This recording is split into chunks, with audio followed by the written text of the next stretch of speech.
Alright, that kit reveal. Yeah, look at that tall hat. Not really looking embarrassing here. Actually looking kind of manly. It's like, whoa, who's this guy in? Oh, titties, what the? That droid bouncing around back there. How are you floating? Are you flying, floating? What's happening? Whoa, look at that big ring. Never realized how big it was in relation. Okay, first move, there you are. So you kind of get your long double blade lightsaber, hit them all, and they don't die. Final attacks. Deal physical damage to target enemy. Inflict offense down for 2 turns and 1 stack of purge, max 6, until the end of the encounter if the target doesn't have any.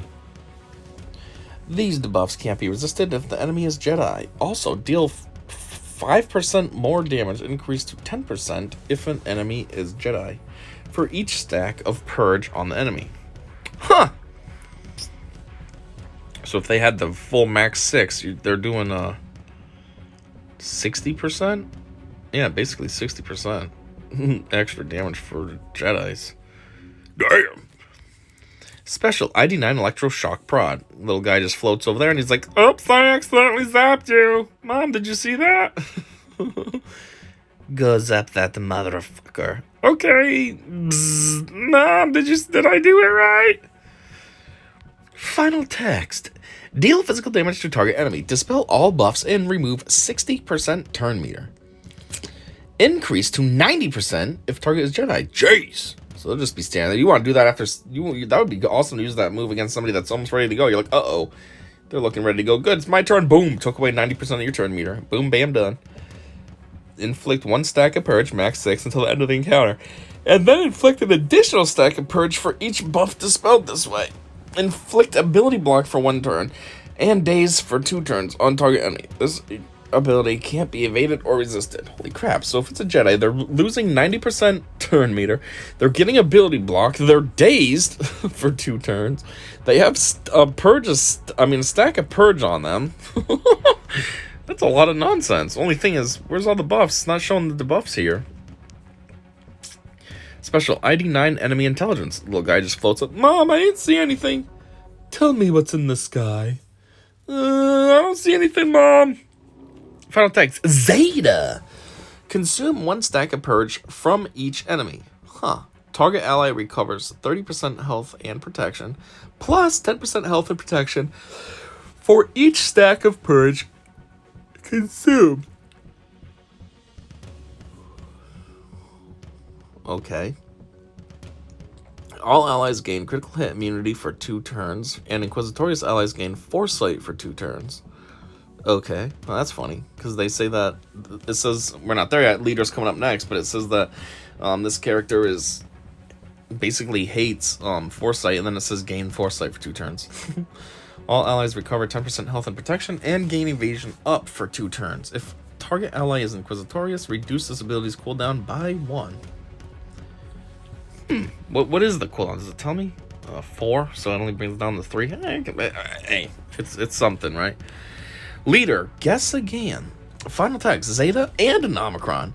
So the Zeta portion is Empire allies gain 16% evasion. Okay, that's goofy. Whenever Inquisitorious allies evade, they recover 5% health and protection and gain advantage for 2 turns. Okay, it went from goofy to kind of cool. And then while in territory wars, why does it always come out weird? Territory wars. Whenever a Jedi enemy gains Foresight, all Inquisitorious allies gain Foresight for 2 turns. Okay, that's cool. At the end of each turn, dispel all buffs on Jedi enemies who have Foresight. Ew. That's why they were talking about Yoda. Because Yoda, does that move, spreads around all those buffs and Foresights. So, yeah. Additionally, whenever an enemy gains a buff, Seventh Sister has a 10% chance to inflict 1 stack of purge, max 6, on that enemy until the end of the encounter. Increase to 20% if that enemy is Jedi. Huh. Whenever a Jedi gains Foresight, all Inquisitorious gain Foresight for 2 turns. Huh. And then dispel all buffs on Jedi. So the whole thing about being hardcore against Foresight and Grandmaster Yoda is just in Territory Wars. I mean, that's kind of cool, but at the same time, it's like, it ain't that juicy. I guess this just automatically happens, though, right? As soon as Yoda gives out Foresight, then the whole entire Inquisitorius team's getting it too, huh? And at the end of each turn... each turn. Dispel all buffs on Jedi enemies who have Foresight. Yeah, I was gonna say, what if this just wears off? No, it's each turn. Huh! Additionally, whenever an enemy gains a buff, Seventh Sister has 10% chance to inflict 1 stack of Purge on that enemy. I mean, that's only at 20%, but that's not bad. Huh! Maybe that is a little more juicy than I was originally thinking. Because of the each turn. So every time one of your characters goes, boom, bye buffs, boom, bye buffs. Unique distraction. Final text. Whenever another Inquisitorius ally uses an ability during their turn, Seventh Sister assists. Limits once per turn. If Seventh Sister is in the leader slot, whenever Seventh Sister assists another Inquisitorius ally, that ally recovers 5% health and gains offense up for 2 turns. Huh! So yeah, if she's the leader, I mean, her leader ability is not that great, but still, this is cool. Every time she'd be assisting, the team will be getting beefier. Getting some offense up, and a little bit of health regeneration. That's cool. While assisting, she inflicts debuffs based on the number of stacks of Purge on the target enemy, which can't be resisted if they're Jedi. So you have 1 stack, you got speed down for 2 turns. You have 3 stacks, you have accuracy down for 2 turns. And if you have 5 stacks, it's in healing immunity.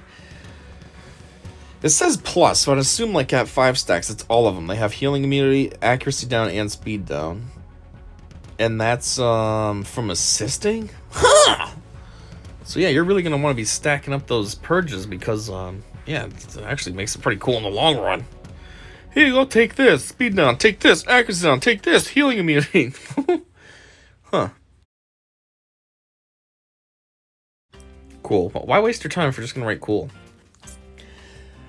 I wonder if the Grand Inquisitor will be a Marquis or a tier above. Either way, I'm still waiting for a Helicopter Inquisitor animation. Hopefully when Grand Inquisitor does come, they make him cool. And obviously, the best one out of all of them. And make his leader ability juicy as F. Better than Second Sister. That a counter to Jedi Master Lead? Or rather just Jedi Master Yoda in general. In general! It's not to his lead, it's to in general. It's just Foresight. And that's what Yoda does. Spreads Foresight. So far, Inquisitors seem just as useful as Cup. Hopefully the last pieces of the team make the big change. You know... oh boy! You know, I hate to agree. I wouldn't say as useful as Cup. I mean, Cup is the worst character in the game by far. That's the whole joke about him. He's not... They're not that bad, but they're kind of like a... I don't know, it's a mid-team. They seem kind of like Phoenix. I don't know. Without Ezra, you know, put Sabine in there instead. Like, they try. They got all these moves and abilities and stuff, but it's just there. I mean, this one's not bad, but yeah, I mean, at the same time, it's not really God tier. I think he and Cal says this would be the next 2 GLs. Oh, what if that's true? That'd be cool how they're switching it up, but imagine that'd be a pain in the dick. Why no helicopter animation? I love the Seventh Sister. More character than the rest of the Inquisitors put together. Who is next to the Seventh Sister? Trooper with the orange sword. Hey, I was thinking that too. I didn't say anything because I was like, it doesn't really matter. But I was thinking, who is that guy? We don't have him, and we never usually go up against him. Why does each one have a leader ability? I said that too. Why are they all leaders? Not everybody's a leader in the Ewok team. Not everybody's a leader in the Jawa team. Why is everybody in the Inquisitor team so far a leader? I'm sure that they are situational and all, but are they really worthy of leader abilities, especially Omicron ones, instead of another unique? I know. Every single one. Even the tank. I thought the tank was the weirdest one that had a leader. I'm like, when is a tank ever a leader? I mean, I guess. I mean, General Kenobi's a tank. He's a leader. But you know what I mean. Like, it just seems kind of goofy when you're making a when you're trying to make a faction, like they're trying to build up the Inquisitorius faction, so why would you make your tank have a leader ability? That's like if Royal Guard had a leader ability for Empire. It'd be like, why? He's supposed to just be a grunt, basically. They're meant to counter each Jedi lead, so depending on who you're facing, you can have a direct counter. What? Is that what there's... Oh, what? Is that true? I never realized that before. The only one I realized on is this one, but then again, they pointed it out. Maybe I'm just an idiot and haven't put 2 and 2 together yet. Also, boo, say us too. What? If they were in a unique, the squad would become way more powerful. Making it leads keeps it under control while giving the faction flexibility. Well, yeah, but that's fine if they become more powerful. What the heck? You want to get all these new characters in a whole new faction just to have it be crappy? Nah, come on, man. Let's make it juicy. Yeah, and this one is meant for Yoda lead, according to developer insight, which you never see in Territory War, so that's an Omicron you don't have to invest, or a lead you don't have to use. No, it's not for the lead, it's just for him, his ability, when he spreads the foresight around. It's not for the lead, according to developer insight. I mean, yeah, developer insight made it sound that way, that it would be for him being the leader, but that's not it. It's just for the foresight. Yoda spreads foresight. That's why they're calling him out. Oh my word. Only marquee tunes, but starting to make a little more sense. Obviously intended to be used in an all Inquisitors team with little plug-and-play viability. Need at least one more before the purge mechanic would be viable.